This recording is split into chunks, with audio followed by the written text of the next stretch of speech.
can't think of too many times when a small bunch of motorcycle adventurers get a police escort through the city and over the Sydney Harbour Bridge.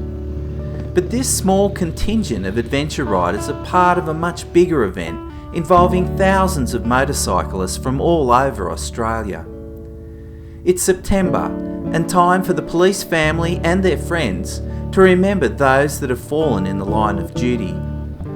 In a couple of days, we will all converge on the Canberra Police Wall of Remembrance and pay our respects. For us, over the next 5 days, we will ride a less travelled route and cover 1,800 kilometres of trails, dirt roads and blacktop in the central western plains of New South Wales.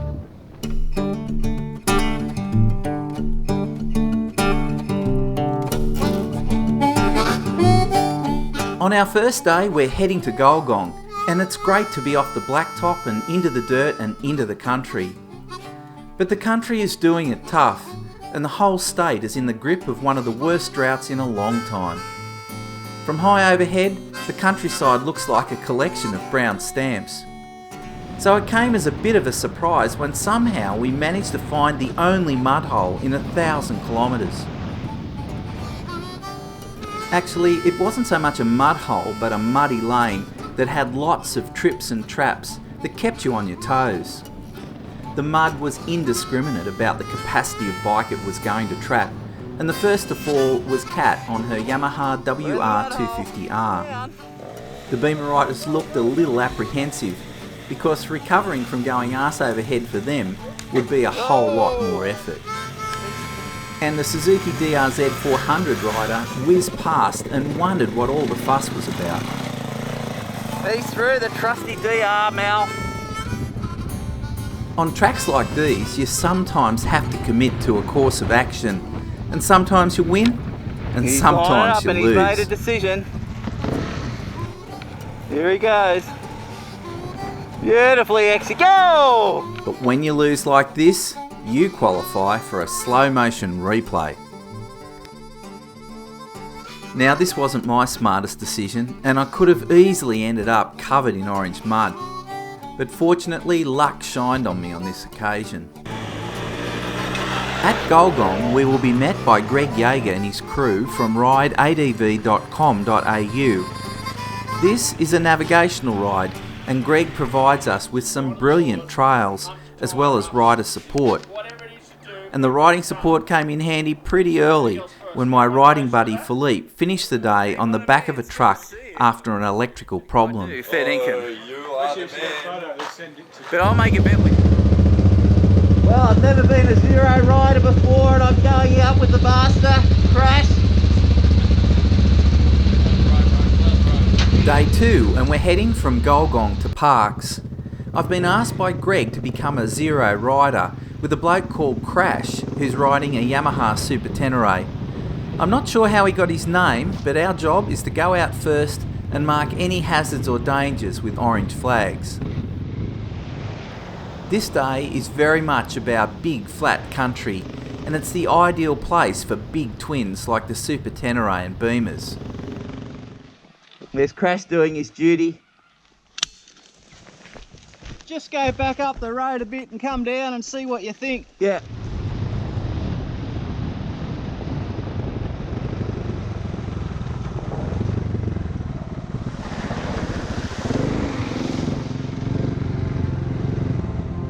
Yeah, really good.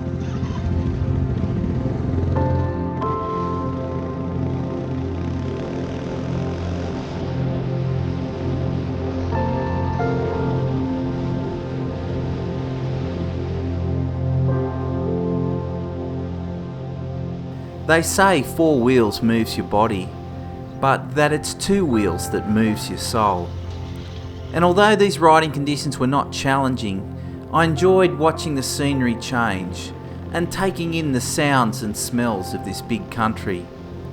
Time for thinking and reflecting, and not a mobile phone in sight. It's lovely and green, but there's no dams with water in them. No, this is only just, we had about 26 mil, and it's just got a bit of a green tinge up, Yeah. but there's no runoff or anything. No, I've noticed that. Yeah. Some places have completely missed it altogether. Oh, absolutely. Where we got that, they might have got 3. Yeah. So it's Well, good luck. thank you very much. At times the country looks surprisingly green, the legacy of brief localised downpours. But the dams were empty, and as we headed southwest, the land was dry, brown and desolate. In these tough conditions, the farmers were under pressure to keep their stock in good condition, and were taking their herds on the move in search of food. And this is another reason why I love adventure riding, breaking away from my rhythm of life and gaining a glimpse of what's important to others. Back in the city, we turn on a tap and the water flows. But out here, their whole life and livelihood is reliant on rain, and we can see that right now they are vulnerable.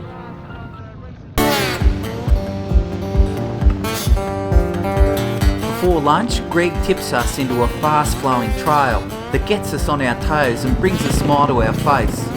It's a pleasant change to be off the big straights, but it wasn't long before we were back on them.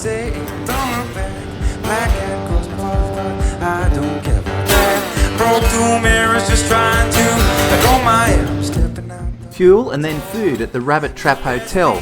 Steak sandwiches were the order of the day, with a side serving of bench racing. Stewie, how was today? Oh, awesome. Them tracks. Didn't expect those tracks. I thought it'd be all flat and level, but it was really, it was great. Good on you, Greg. He's come through again, hasn't he? He does, he always does. Parliament. A parliament of BMWs. Oh, there's 2 bikes that have upset the equilibrium here. Effa reliable Yami WR 250R. Stuart, I didn't steal anybody's food, this is mine. Very guilty there, Bruce. The little 250s had acquitted themselves well in the open conditions, but this bloke on his Triumph Triple couldn't help but crack open the throttle in front of the camera. We arrived in Yass in the early afternoon after clocking up over 450 kilometres for the day. It was an easy ride, but a rewarding one. Mike from Sydney. Jono from Sydney. Andros from Estonia. Michael from Sydney. Steve from Sydney. John from Sydney. Cat, come down. Cat from Sydney. Bruce from Sydney. I'm Mel from Canberra. Philip from Maroubra. Alex from Sydney. Mel Wombat, Sydney. Nick from Sydney. Harry from Blue Mountains. Mark from Sydney. Phil from Bega. Ross from Bega. Mark from Sydney. Greg from Sydney. Stuart from Barralee. Steve from Sydney. Craig. Hey Dave. Steve from Sydney. Peter from Sydney. Brett from Morisset. Rash from Sydney. Beautiful. And I'm Dave, and we're on the wall-to-wall adventure ride. Day 3. Oh, what? John from Sydney and Fiona from Berry. Hey Barry, wind down your window. I'm Barry from Gosford. Beautiful. We're in.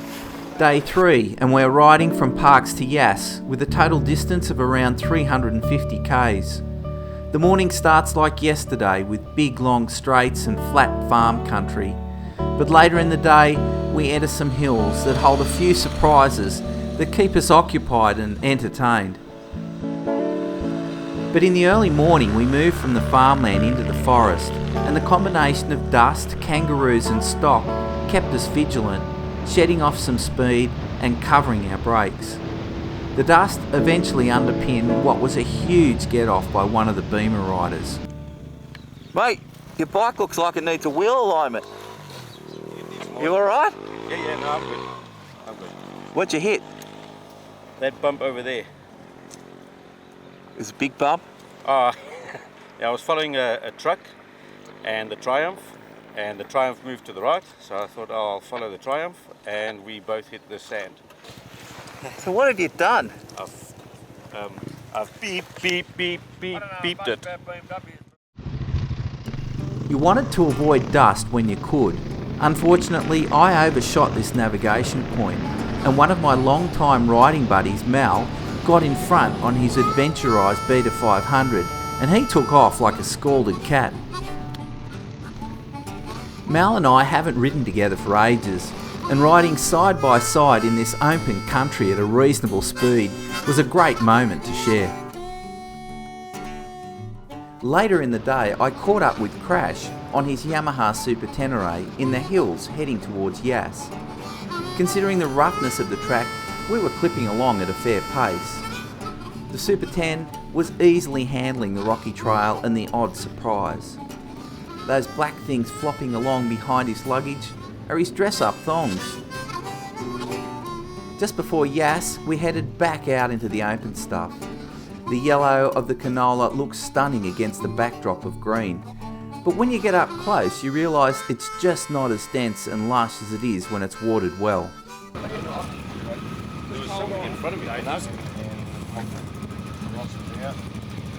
Day 4, Yass to Gunning via Canberra for those that were attending the Police Remembrance Ride. Later in the morning we would head to the west of Canberra into the fantastic Brindabella Ranges, where Greg would provide a breakout section for more skillful riders that would include some steep hill descents and climbs, equivalent to what you'd find in some parts of the Victorian high country. The ride out to the Brindabellas was not without its challenges. No, it's not a Boy Scout camp. Something's going on here. Andros, what's happened? Flat tire. Flat tyre with big hole in. Big crack here somewhere. Oh. Right there. Yeah, that's it. Ah. You're making a lining, my friend. Yep, I think that's the way to go. Andros's flat tyre highlighted one of the advantages of a supported ride. Spare tubes, mechanical advice, spare tyres and a complete truck lift if the bike is stuffed.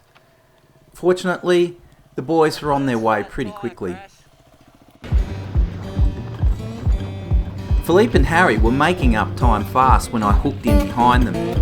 Philippe on his KTM 690 was chasing Harry on his Yami WR250R.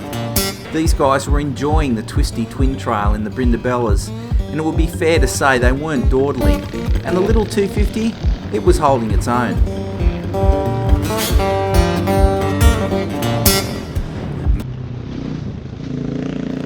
With well-formed erosion mounds assisting to have your two wheels leave Mother Earth pretty regularly, the steeper sections of the Brindabellas very much reminded me of the Victorian high country, with steep descents almost always finishing in a lovely water crossing before you get back on the gas for the next hill climb.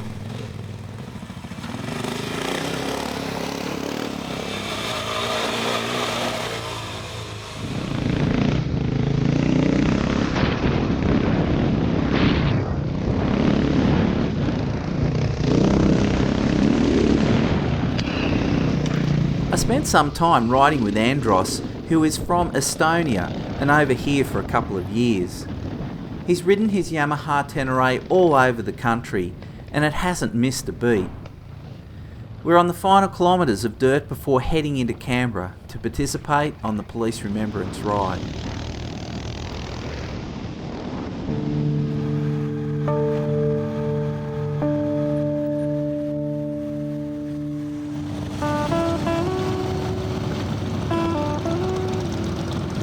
These aren't bikes, these look like houses. It's not until we reach the form-up point for the final leg of the Police Remembrance Ride do we get an appreciation of the enormity of this event. Thousands of riders from all over Australia have ridden to this point on this day to remember fallen mates.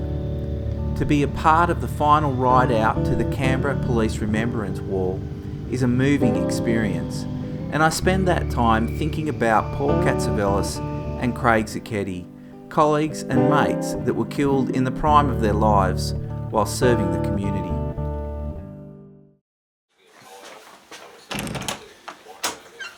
What a ripper of a day to go adventure riding.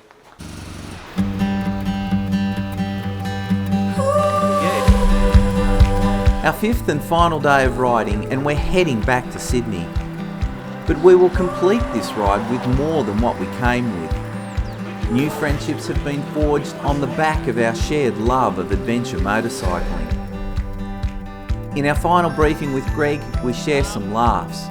But behind those smiles, we appreciate the effort Greg and his team have put in to provide us a cracking 5-day adventure.